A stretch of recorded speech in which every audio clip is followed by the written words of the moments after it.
Good to go. Good to go. Awesome. Okay, thanks for doing that. All right, well, this is exciting. Welcome, everybody. And let me just get my other screen up here. 1 second. So everyone, welcome to the Florida EMS webinar. For those of you who this is the first time joining us, this started a couple years ago during the pandemic, where Dr. Pepe, who is now Dr. Tiny Rugburn, today came up with the great idea of getting us all together weekly through COVID, which was very helpful to our mental health. And I ended up saying, hey, let me try to one-up Paul and do the 11 a.m. portion, where I brought in just spectacular people from all across the country and really over the world to present their data or their documentary in this case. And today we're very, very privileged to have Bryony Gilbey, who is a producer, who is really helping our profession, and you'll see why in a minute. Her children are all in the profession. She's worked for, I believe, ABC, CBS. She's done it all. And now she's really making the move to help the profession of EMS. So without any further ado, Bryony, if you can give us maybe a better introduction than I gave you, and then we'll start the preview, and then we can go into a discussion about the documentary that you're creating. Thanks for joining us. Okay, sure. Thank you for having me. It's a real privilege to be in your company. Yeah, I don't know if I could do better than your introduction, but yes, I am former 60 Minutes alum and ABC News Productions, and I've worked on a number of documentaries. This one is a very special project for me because, as Dr. Entevi said, I have 3 children that are in EMS in some form, particularly my older daughter, who is a paramedic. And really, she was the genesis for doing this project with what she went through during COVID. And I can tell that story in detail, but it just kind of got me thinking that there was something wrong here. And the more I dug into it, the the deeper it went, and it was hard to kind of distill it down, which is what we have to do to present to an audience that isn't. Most of them probably will not be in EMS, but most of them will know somebody who is. So yeah, I mean, this film kind of took off, and it had different tangents at different points. We've kind of distilled it down. We've talked to a number of EMTs and paramedics to kind of get a day in the life, what they face, the joys, the traumas. We talked to a mother who her son took his own life in April of 2020, 3 months after graduating the academy.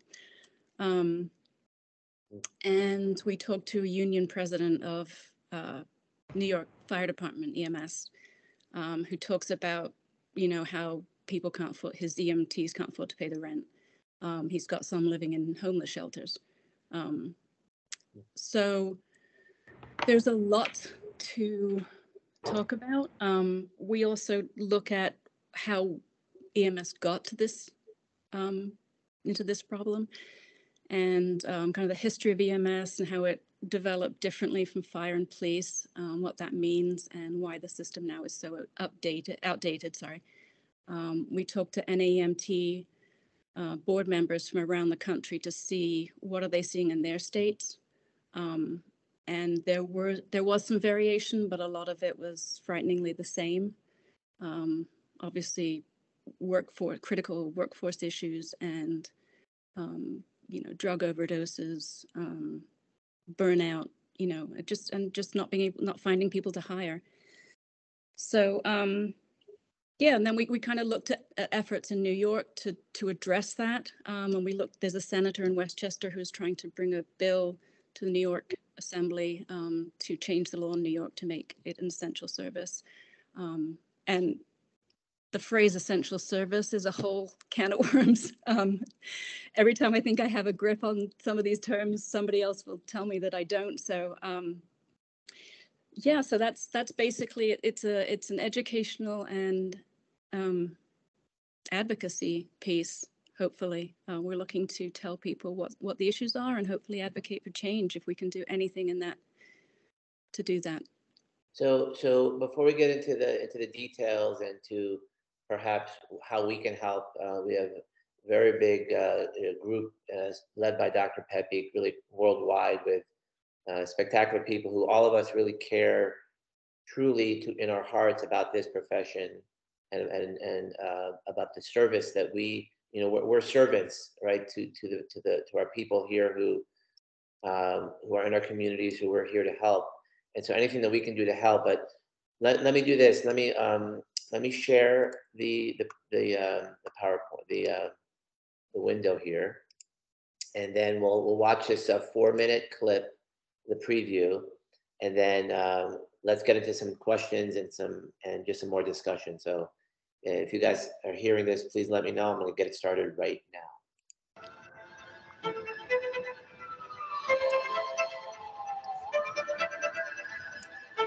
I worked in New York City in spring of 2020, and we were pretty hard hit. It was kind of like a 9/11 every day.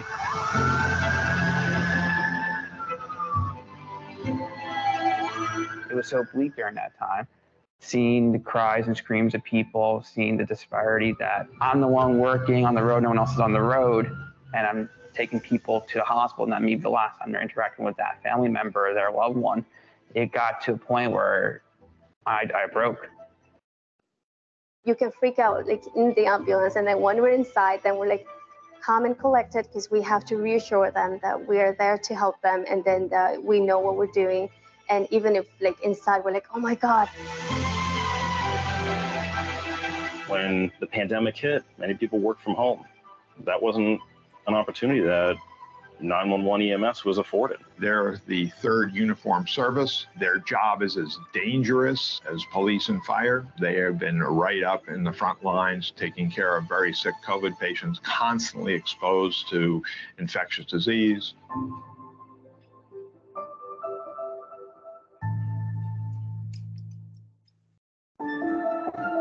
We met people who have been in it for a lifetime, and they've never seen it more sort of broken than it is now. I think many people assume incorrectly that EMS is considered this quote unquote essential service. And unfortunately, in many of the legislative frameworks, EMS was just left out. One of the biggest challenges with EMS, the way that it is structured today, is the funding mechanism, the economic model. All across this country, EMS agencies can't recruit, retain, and staff ambulances to a point to ensure the public safety. One of the biggest disservices that I believe as a very high productive and financially sound country is when we can't take care of our own.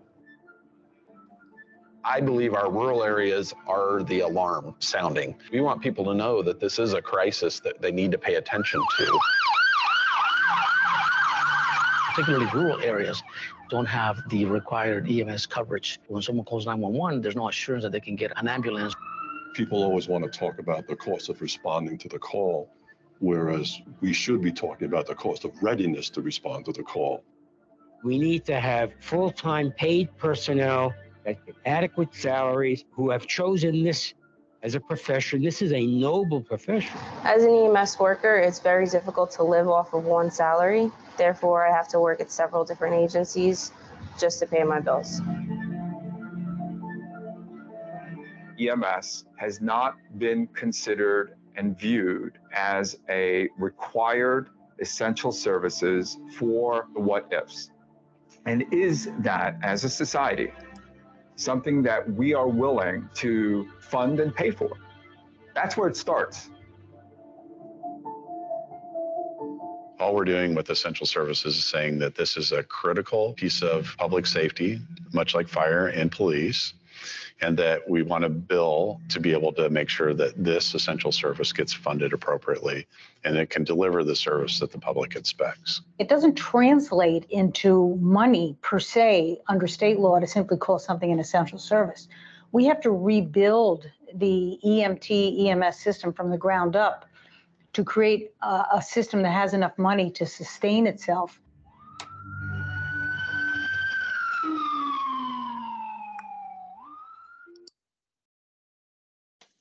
Wow. So you you have tackled a huge problem, And what I want to do is bring in, we have some incredible people on the call today, but Bryony, before you got started, I wanted to get Dr. Pepe in because he has been a mentor to many of us.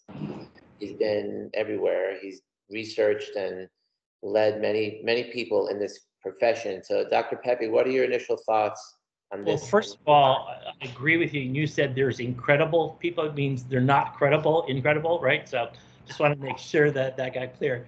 No, but to be on a serious note, no, it's great. And that's actually an issue that really came out during COVID, because when funding was going down to help out various things during the COVID crisis, I was the first time I found out that we were technically not called a essential service.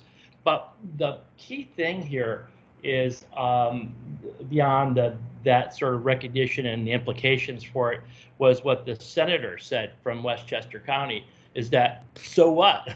What if you are? Is that going to change anything as well? And so, because right now there have been very powerful unions, obviously, that help out on the police and the fire side, and we don't have, let's say, a similar kind of, because a lot of times we fall under departments, but then the fire services get their, will get usually still lean towards equipment, getting engine companies or whatever, which I understand, that's cool, but I want to make sure that's not at the expense of not taking care of our folks here that really take care of people on a day-to-day basis, because the mission of the fire service is to save lives and protect property, with save lives being first. So that's my first, whatever, opening salvo, because I hadn't thought about it much.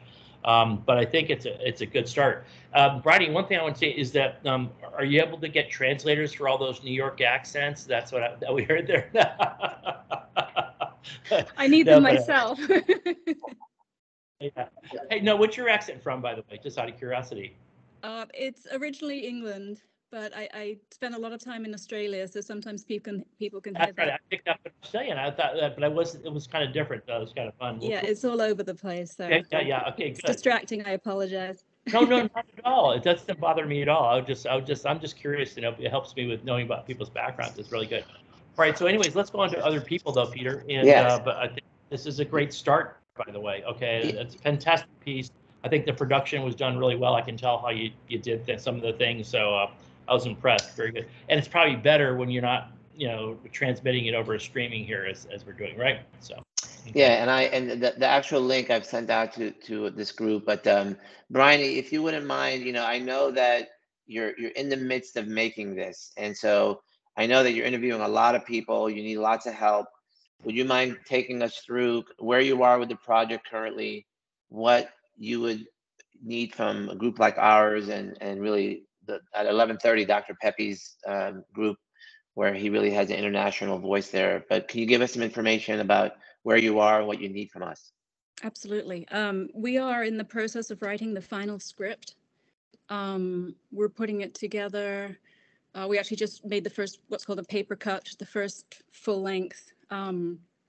It's too long. We got a little bit excited about how much material we had, but so we've got to cut it down. But it's compelling, and as I said, we added 2 more interviews to what you've just seen. Up until this point, with the exception of a little under $5,000 that we've made through forgiving, I've funded this entire project myself.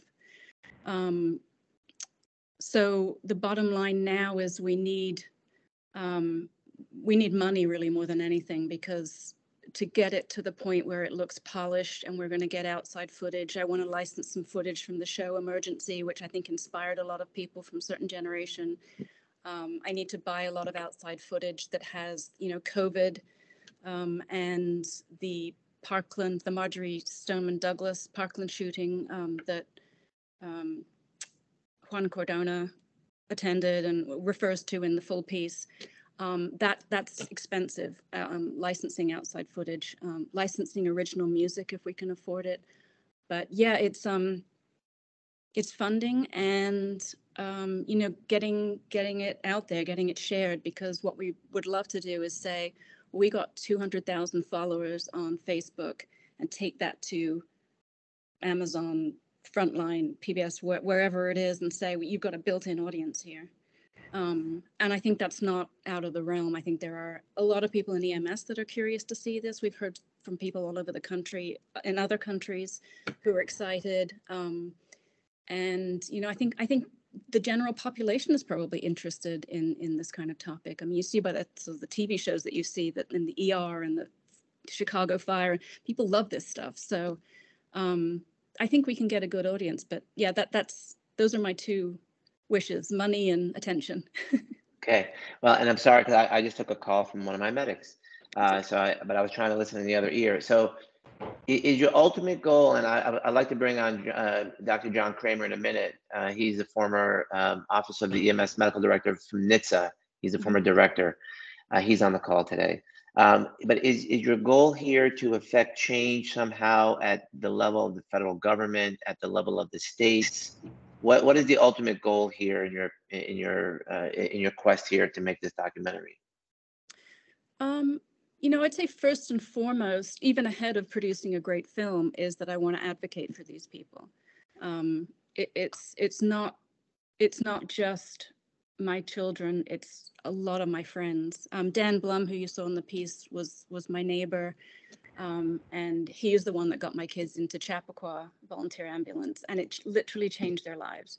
So we have a lot of, I have a lot of dogs in the hunt, if that's the right expression with this. We're working very closely with Senator Mayer, and we're hoping to go, when she actually presents the bill, we're hoping to go and film. We've been talking to the Westchester Business Council, anyone who'll listen to us, that this bill is out there and they should get attention to it and try and, advocate for it. And we've been in touch, we've tried to be in touch with Senator Schumer's office. I'm trying to think. We've been invited to be part of the Leadership Academy Summit in September with a booth. So they'll do another interview with us and share the film again. And we're hoping to get some more attention and more interest that way. But yeah, it's very, I come from a policy background. I have a master's in international political economy. So my first love is policy. Yeah, we could. But yeah, I think if I'm invested in this topic for sure. Yeah. Well, you actually mentioned the EMS Leadership Academy. So before we bring Dr. Kramer in, let me bring Robbie McHugh. So I've known Robbie for a long time. He's an assistant chief. But Robbie, you're here. You've done a lot of work in this area. You are drafting some letters, which hopefully we can send out to the Eagles with Dr. Pepe's permission. But you want to come in and talk about how you're looking to support Bryony and the project? Yeah, actually, thank you, Dr. Antevi and Dr. Pepe, for the opportunity. Bryony and I had a chance to connect a couple weeks back and talk about all of these issues. It had to be about a month or 6 weeks ago when I saw the video premiere that I kind of jumped right on board and tried to find ways that we can advocate. As my other hat, the founder of the EMS Leadership Academy, our goal is not only to provide leadership education for emergency medical services around the globe, but it's also to advocate, something I'm very passionate about. I've watched the inequities in public safety between fire, police, and EMS, the inequities of funding. So every one of these issues really rings true. What I've seen in New York, we have paramedics working without health insurance. We have services that are operating without any municipal funding.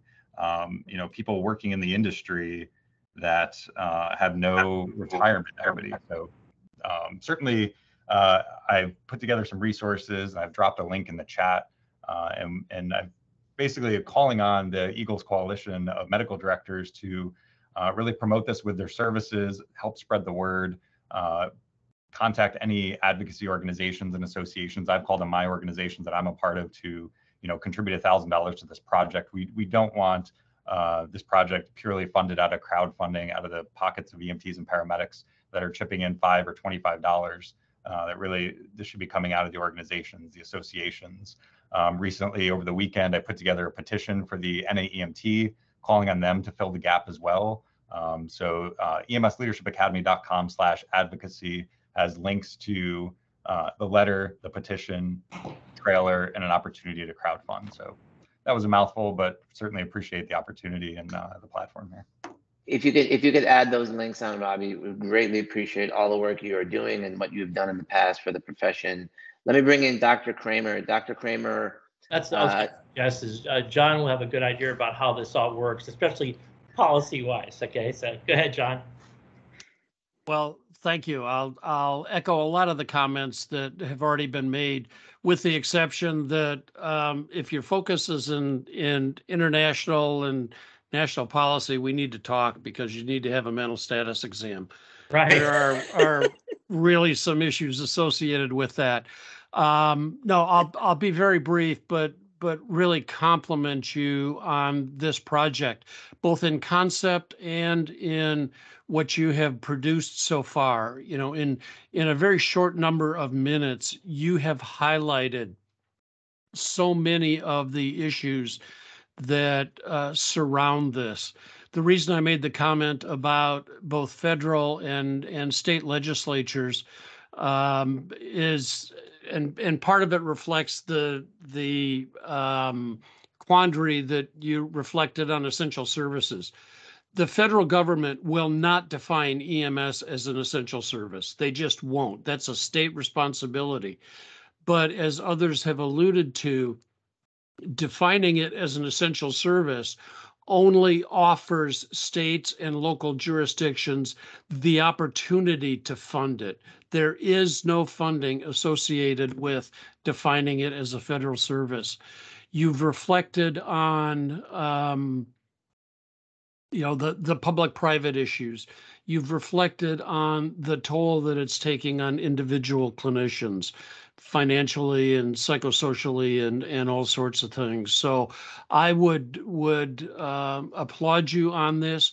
You really need to hit up national EMS organizations like NAEMT and NAEMSP and those to financially support it, as will private entities like Amazon and Walmart that you've alluded to. So please share with me your contact information, and I would like to help support in any way I can getting this out and providing other support. So great job. It is technically very impactful, and you've hit on the issues that need to be addressed. Thank you.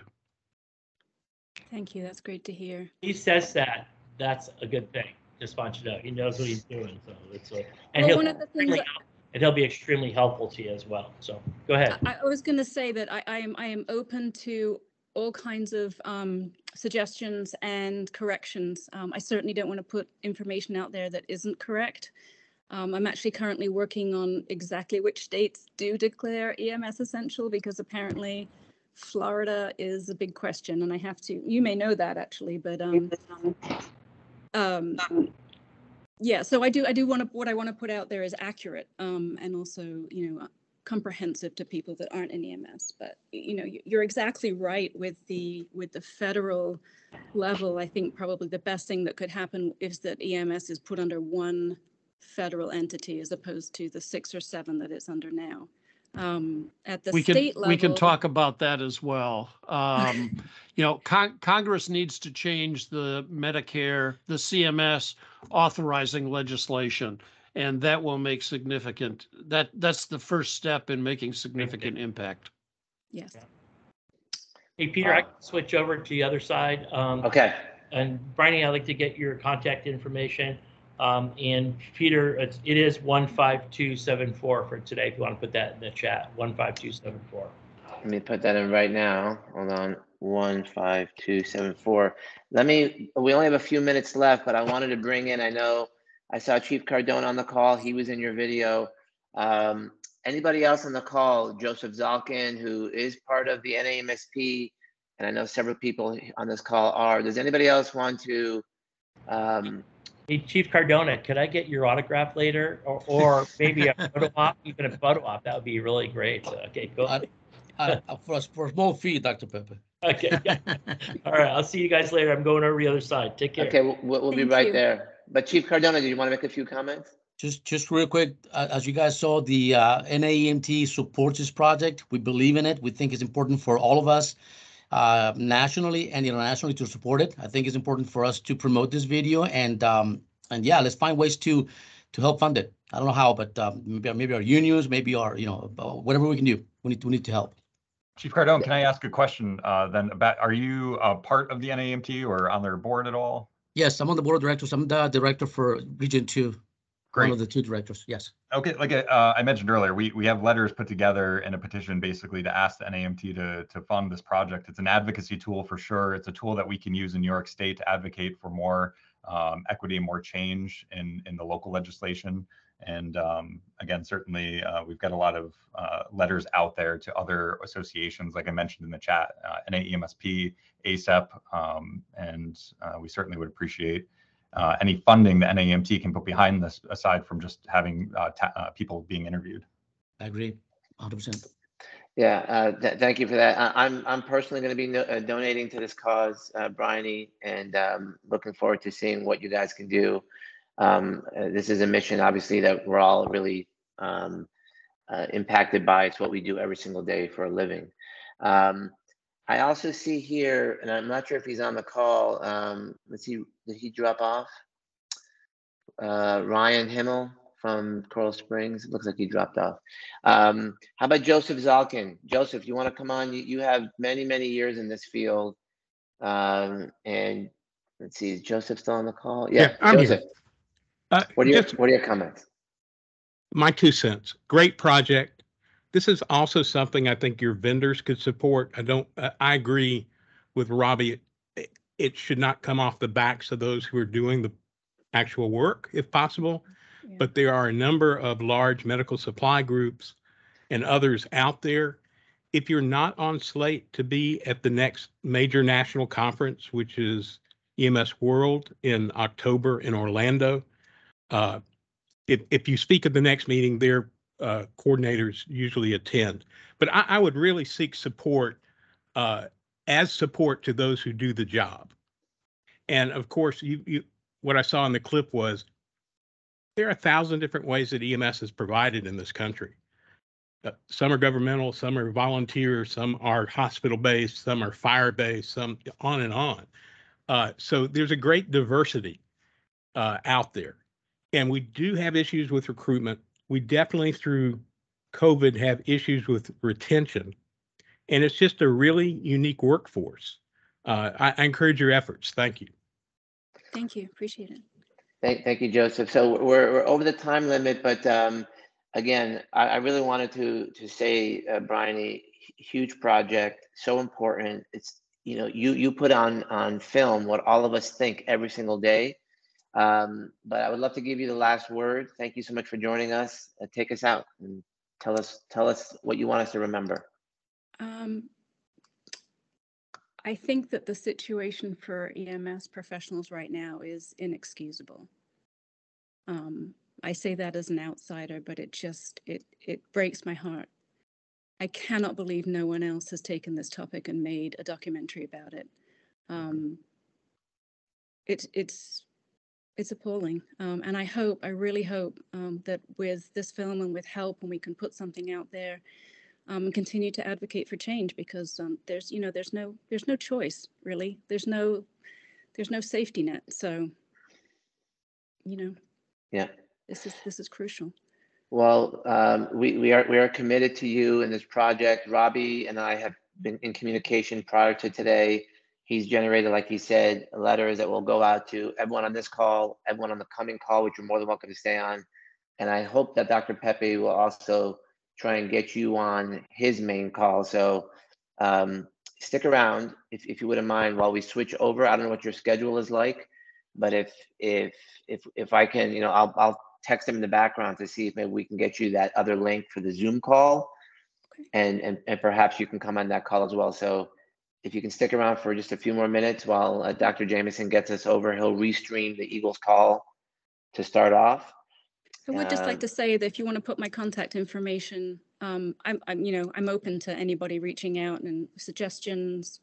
It's an open dialogue. So I will do that. I'll put your email address right now in the email in the thread here. Great. And Your Peter, I Gmail. forwarded that. I hit send on that letter too that you asked for. So Perfect. Oh, perfect. Beautiful. Thank you.